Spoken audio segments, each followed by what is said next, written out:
5 Russian soldiers were hiding inside a ruined compound in Kupiansk, certain the only way anyone reached them was on foot through a doorway, in a fight they could see coming. No Ukrainian soldier ever crossed that doorway, not one. By the time it was over, the only humans involved in killing them were sitting kilometers away, watching through a screen.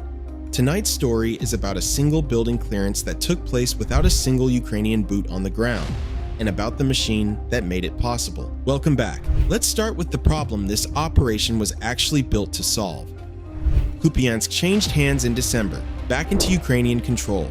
It never fully settled. Months of back and forth fighting had reduced large parts of the town to ruins. Walls without roofs, basements connecting to nothing. The kind of terrain that gives small infiltrating groups more hiding places than any patrol can realistically clear. Russian units kept pushing small teams back into the wreckage, taking heavy losses every time. Never restoring anything close to real control, but succeeding at the one thing that mattered to them. Forcing Ukrainian troops back into house-to-house clearing, room by room, against an enemy that could be anywhere in a building that used to be a home. That trade, heavy Russian losses in exchange for a handful of Ukrainian soldiers dying or getting wounded clearing the same rubble over and over, is exactly the kind of grinding arithmetic infiltration tactics are built to exploit, and exactly the kind of arithmetic this operation was designed to break. Every previous method Ukraine had tried against these infiltration groups still ended the same way, with a squad physically entering a structure nobody could confirm was empty until someone walked through the doorway to find out. Ukraine's 33rd Separate Assault Regiment decided to stop playing that game entirely. On July 15th, the regiment published footage of the alternative. Reconnaissance drones first mapped the target, a compound of at least 2 structures and a courtyard, 5 Russian soldiers confirmed inside. Before committing anything, operators identified an approach route roughly 3 kilometers long, chosen specifically for the cover it offered from Russian surveillance. That detail matters more than it sounds like it should. Even a machine doesn't get to walk in blind. The robots needed the same tactical patience a human assault team would, just without a human's exposure once the shooting started. The vehicle that carried the assault forward was the Droid TWW12.7, built by the Ukrainian company Droid in the field since December 2024. A tracked platform roughly the size of a small ATV, armed with a remotely operated 12.7mm M2 Browning heavy machine gun. A weapon originally designed to punch through light armor, now punching through brick. Effective range, about 1 kilometer. Top speed, 12 kilometers an hour, slow enough that it will never outrun anything, but fast enough to close the final distance to a target under fire. Operating radius, 5 kilometers, linked back to its crew through mesh radio networks and Starlink, with an AI-assisted targeting system helping the operator keep the gun locked on target even as the vehicle itself bounced across broken ground. On paper, none of that sounds like much. In practice, it meant a crew sitting well outside the blast radius of anything that could go wrong inside that compound. The same platform has already proven it can operate for far longer than a single raid. An earlier Droid TWW12.7 reportedly held a frontline position alone for 45 consecutive days, a duration no exposed infantry position could realistically match without rotation.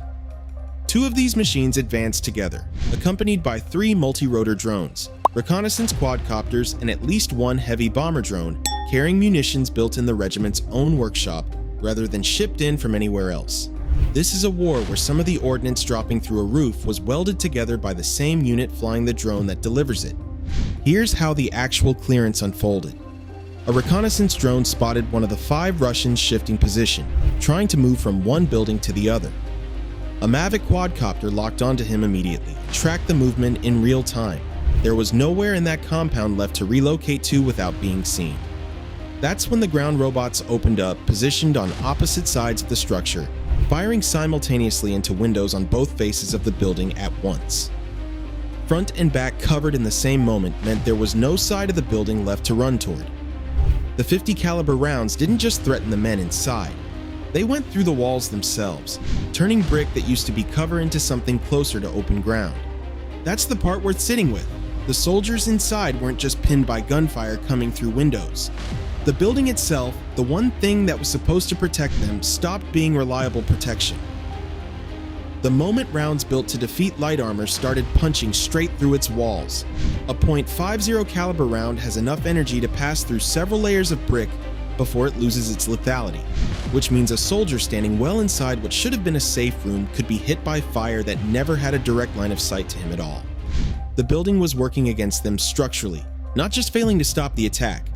With the compound boxed in on two sides and movement impossible, the FPV drones closed the final distance. The first strike hit the smaller structure. The ground robot kept firing throughout, denying anyone still alive the chance to reposition or bolt for a gap in the covering fire. A second FPV drone struck the larger building and blew a hole clean through an exterior wall. And a third drone used that same hole as an opening, flying through it before detonating deeper inside, doing far more damage than an exterior hit alone could manage. Finally, the heavy bomber drone dropped its munition directly onto the roof, collapsing it, removing the last physical structure the surviving soldiers could have used as cover. All 5 Russian soldiers inside the compound were killed. 0 Ukrainian personnel were ever inside the kill zone or anywhere near it. Now here's why this matters beyond one building in one ruined town. The core innovation isn't any single weapon in that sequence, it's the layering. Reconnaissance found the target and tracked the one man who tried to move. Ground robots fixed the position from 2 directions at once, denying escape before a single explosive charge went off. FPV drones exploited the damage the machine guns had already created, widening a breach instead of making a fresh one. The bomber drone finished what the smaller strikes couldn't. Every layer solved a problem the previous layer created or exposed, and at no point did that sequence require a Ukrainian soldier to physically enter a doorway that Russian troops were specifically counting on defending. None of this means Ukraine can now clear every contested town without infantry. Robots this size still can't hold ground, still can't search a basement, still can't do the countless small physical tasks urban combat actually requires once a building is empty. Analysts tracking this technology are blunt about that limit even as they document its growth. But for the specific job this operation was built for, finding, fixing, and eliminating a small infiltrating group without exposing a human body to the room they're hiding in. The model now exists, on video, repeatable and cheap enough that losing a robot instead of a soldier is not a difficult trade to keep making. It also scales in a way infantry never could. A regiment can afford to lose a dozen of these machines to save a dozen soldiers, a trade no commander could ever make comfortably the other way around. 5 Russian soldiers waited inside a building for a fight they understood. Nobody ever walked through that door to give it to them.